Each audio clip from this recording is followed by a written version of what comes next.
Bonjour à tous et bienvenue dans la huitième vidéo du cycle de vidéos vers les nombres réels. Dans cette vidéo, nous allons parler de l'algorithme d'Euclide. C'est quelque chose dont on va avoir besoin dans les vidéos suivantes. Alors dans la vidéo précédente, petit rappel, nous nous sommes donné comme objectif de trouver deux segments dont le rapport n'est pas rationnel. C'est-à-dire on va essayer de trouver deux segments comme ça, dont le rapport de leur longueur ne s'exprime pas comme une fraction d'entier. Mais pour y arriver, nous allons avoir besoin de l'algorithme d'Euclide.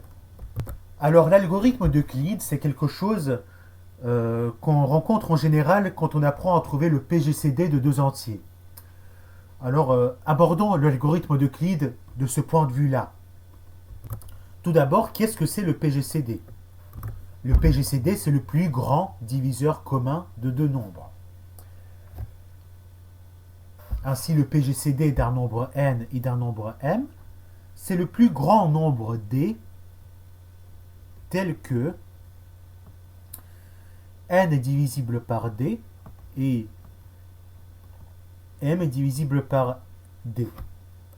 Voilà, donc d c'est le PGCD de n et m si d est un diviseur commun de n et de m et que d est le plus grand des nombres à vérifier cette propriété. Le plus grand des diviseurs communs de n et de m. Ainsi, pour l'exemple, le PGCD de 6 et de 9, c'est quoi le PGCD de 6 et de 9? 6 c'est 3. Parce que 3 est un diviseur de 6 et un diviseur de 9. 6 est divisible par 3, 9 est divisible par 3. Et c'est le plus grand des nombres à diviser à la fois 6 et 9. En effet, 3 c'est un diviseur de 6, et si on prend un diviseur de 6 qui est plus grand que 3, c'est 6 lui-même, et 6 ne divise pas 9. Voilà. Alors deux nombres dont le PGCD vaut 1, c'est deux nombres qu'on appelle premiers entre eux. Ils n'ont qu'un seul diviseur en commun, c'est 1. C'est le cas par exemple de 14 et de 15. Voilà, le PGCD de 14 et de 15, 14 et 15, ils n'ont qu'un seul diviseur en commun, c'est 1. Donc leur PGCD, c'est 1. Voilà, maintenant la question, c'est, une fois qu'on a deux nombres quelconques, là on a vu des exemples simples, mais si on a deux nombres quelconques, comment on peut trouver leur PGCD? C'est là qu'on apprend l'algorithme d'Euclide. L'algorithme d'Euclide, c'est la méthode qui permet de trouver le PGCD de deux entiers. Expliquons comment elle marche. Supposons qu'on veut trouver le PGCD de n et de m avec n qui est plus grand que m. En effet, si vous aviez n qui est égal à m, trouver le PGCD serait facile parce que ça serait juste n. Le PGCD de n et de n, c'est n. Donc c'est intéressant de chercher le PGCD de deux nombres lorsque ces deux nombres ne sont pas égaux. Voilà. Faisons deux observations cruciales. Si n est divisible par m, alors le PGCD de n et de m, c'est m. En effet, si m divise n, on sait aussi que m divise m, donc m c'est un diviseur commun de n et de m. Il ne peut pas y avoir de nombre plus grand que m qui divise m. Donc m c'est bien le PGCD de n et de m, lorsque m divise n. Voilà. Donc ça c'est la première observation. Le deuxième cas, c'est que n n'est pas divisible par m. Alors si n n'est pas divisible par m, on peut effectuer une division euclidienne de n par m. Ainsi, quand on fait une division euclidienne, on obtient un quotient et un reste. Première chose importante à dire, c'est que le reste n'est pas nul ici. R n'est pas égal à 0. En effet, si le reste était nul, ça voudrait dire que n est divisible par m, ce qui n'est pas le cas. Voilà, n ce serait égal à mq, ce qui veut dire que n est divisible par m. Mais ce n'est pas le cas. Voilà, donc le reste n'est pas nul, et le reste d'une division euclidienne est toujours plus petit que la dividende. Donc le reste est plus petit que m et plus grand que 0. Ça c'est important. Et deuxième observation importante, c'est que le PGCD de n et de m c'est le même que le PGCD de M et de R. En effet, un diviseur commun de N et de M, donc quelqu'un qui divise à la fois N et M, bah, si vous écrivez cette formule, vous voyez qu'il divise aussi R. Ça signifie un diviseur commun de N et de M est aussi un diviseur commun de M et de R. Réciproquement, un diviseur commun de M et de R, donc il divise M et R, donc il divise tout ça, donc il divise N. Ainsi, un diviseur commun de M et de R est aussi un diviseur commun de N et de M. C'est pour cela que N et M et R ont les mêmes diviseurs communs. Donc en particulier, ils ont le même plus grand des diviseurs en commun. Ok. Ainsi, ces deux observations permettent de trouver le PGCD de deux nombres de façon générale. Retenez ces deux observations. Maintenant, disons que l'on cherche le PGCD de 391 et 299. Alors, étant donné que 299 est plus grand que la moitié de 391, c'est assez clair que 391 n'est pas divisible par 299. Donc on pose la division euclidienne de 391 par 299. Donc le quotient c'est 1 et le reste qu'on trouve c'est 92. Ainsi on en déduit que le PGCD de 391 et 299 est égal au PGCD de 299 et 92. Posons une nouvelle division euclidienne. Divisons 292 maintenant par 92. Pardon, 299 par 92. On obtient pour quotient 3 et pour reste 23. On en déduit donc que 299, vu que le reste obtenu n'est pas nul, 299 n'est pas divisible par 92. Et surtout, le PGCD de 299 et de 92 est égal au PGCD de 92 et 23. Posons encore une division euclidienne. Divisons 92 par 23. On obtient un quotient de 4 et un reste nul. Donc on en déduit que 92 est divisible par 23. On en déduit donc que le PGCD de 92 et de 23 est égal à 23. Ainsi, en reprenant le fil des égalités, on arrive à la conclusion que le PGCD de 391 et de 299 est égal à 23. Ainsi, ce qu'on vient de faire s'appelle l'algorithme d'Euclide. Il consiste à diviser le plus grand des deux nombres par le plus petit avec une division euclidienne. C'est ce qu'on a fait ici. Obtenir le reste et ensuite de refaire une division euclidienne du plus petit des deux nombres, 299, par le reste. Ensuite, on obtient un deuxième reste et on fait une division euclidienne du premier reste par le deuxième reste pour obtenir éventuellement un troisième reste. Et on continue ainsi jusqu'au moment où on continue jusqu'au moment où on obtient un reste nul. Dans ce cas, le diviseur de la dernière division euclidienne, donc 23 dans notre cas, c'est le PGCD recherché. Alors en principe, ce qu'on a fait jusque-là, c'est aussi une justification de l'algorithme d'Euclide. Donc on a à la fois appris à utiliser l'algorithme d'Euclide et on l'a justifié. On a montré pourquoi elle marche. Donc ça, c'est l'algorithme d'Euclide pour les entiers. Maintenant, présentons l'algorithme d'Euclide pour les segments. Enfin, pour les longueurs. Alors vous avez vu que pour deux entiers, l'algorithme d'Euclide permet de trouver leur plus grand diviseur commun. Pour deux longueurs, l'algorithme d'Euclide va nous permettre de trouver leur plus grande mesure commune. Une mesure commune de deux segments, donc disons qu'on a deux segments AB et CD. Attendez, je vais les redessiner. Donc si vous avez deux segments AB et CD, leur mesure commune c'est une longueur comme celle-ci qui peut être reportée un nombre entier de fois le long de chacun des deux segments. Donc disons le long du segment CD, cette longueur peut être reportée 4 fois, alors que le long du segment AB, cette longueur peut être reportée 5 fois. Bon, j'ai refait un peu le dessin pour que ça soit plus joli.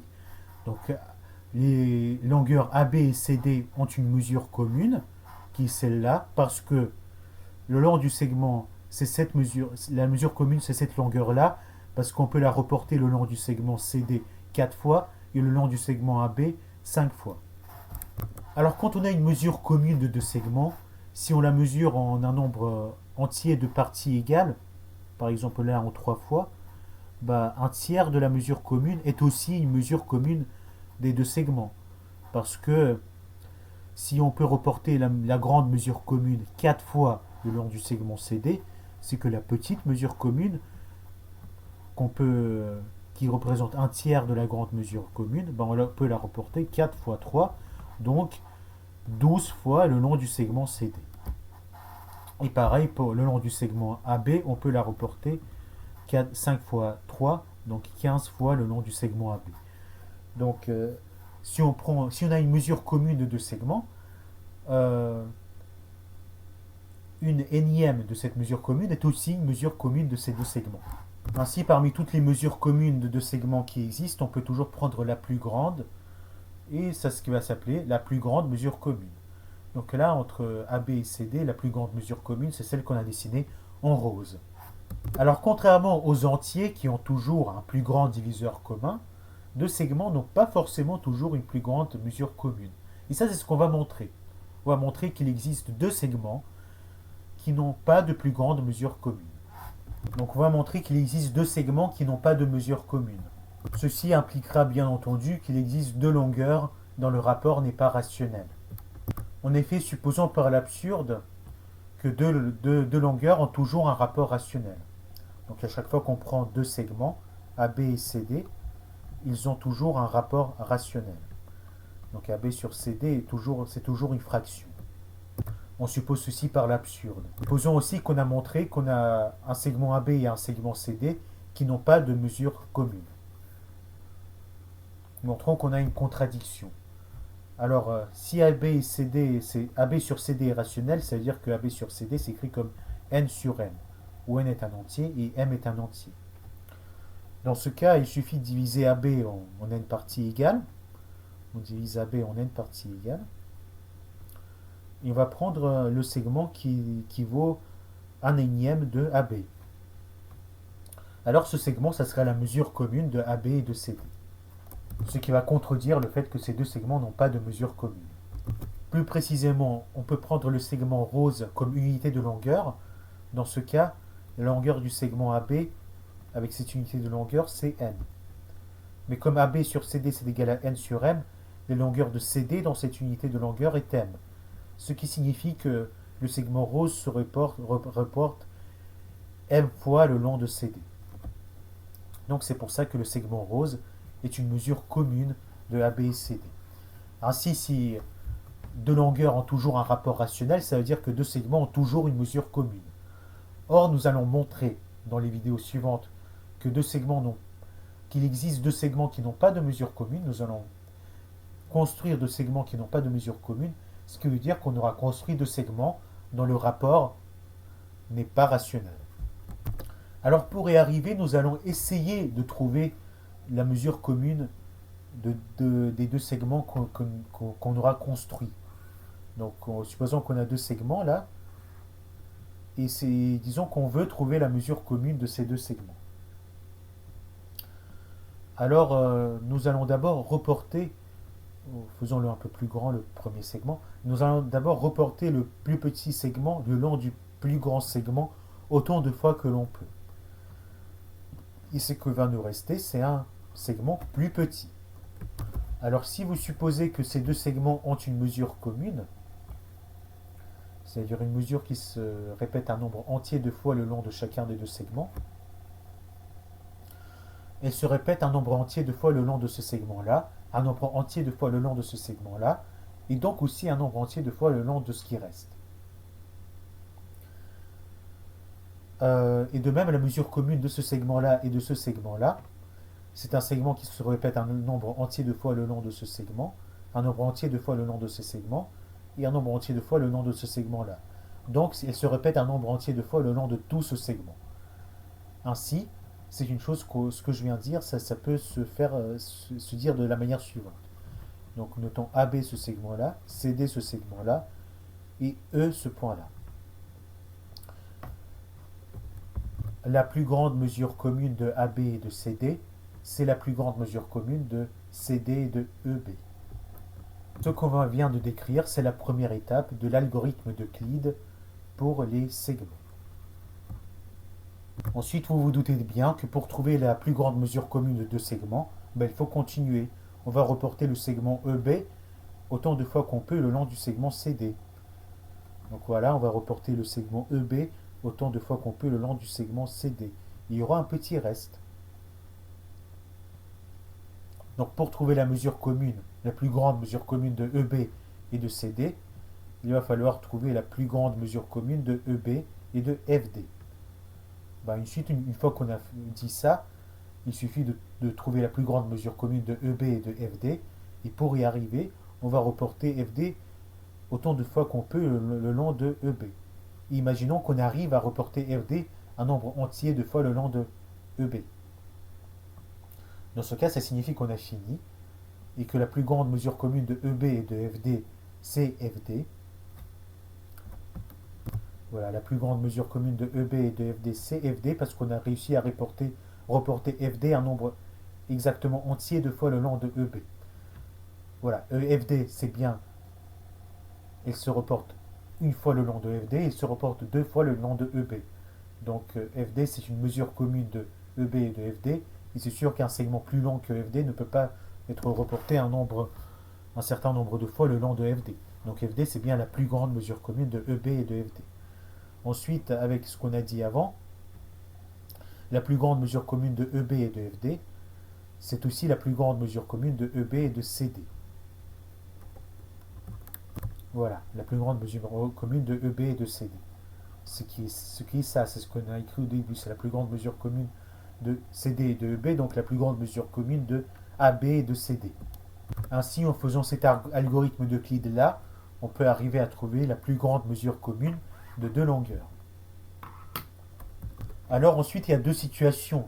Il y a le cas où deux segments ont une mesure commune. Dans ce cas, l'algorithme d'Euclide pour les segments permet de trouver leur plus grande mesure commune. En effet, si vous réfléchissez bien, quand AB et CD ont une mesure commune, l'algorithme d'Euclide pour les segments revient à l'algorithme d'Euclide pour des entiers. Parce que une fois qu'on a une mesure commune, chacun des deux segments s'exprime par un entier une fois qu'on a choisi la bonne unité de longueur. Donc si on choisit pour unité de longueur leur mesure commune,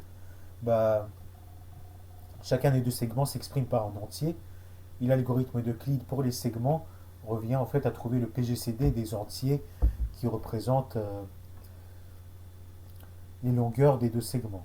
Donc en fait, le PGCD des longueurs des deux segments correspond à la longueur de la plus grande mesure commune des deux segments.